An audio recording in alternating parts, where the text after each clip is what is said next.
તો સરહદી વિસ્તારમાં કેનાલમાં ભંગાણ પડવાનો સિલસિલો યથાવત રહ્યો, જેનાથી ખેડૂતોની મુશ્કેલી વધી છે। શિયાળુ સિઝન શરૂ થતાની સાથે જ વાવ-થરાદ વિસ્તારના કુડાળિયા, આછુવા અને રાછેણા સહિતના ગામોની સીમમાં એક જ વિસ્તારમાં 3 કેનાલમાં ભંગાણ સર્જાયું।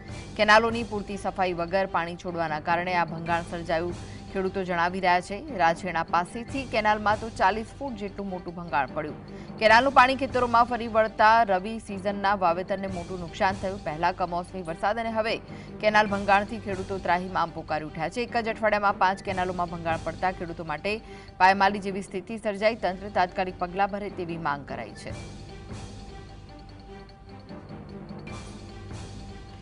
તો વારંવાર કેનાલોમાં ભંગાણ પડવાથી ખેડૂતો પરેશાન થયા છે। ખેડૂતોનો રોષ જોવા મળી રહ્યો છે। તો તંત્ર તાત્કાલિક પગલાં ભરે તેવી માંગ ખેડૂતો કરી રહ્યા છે।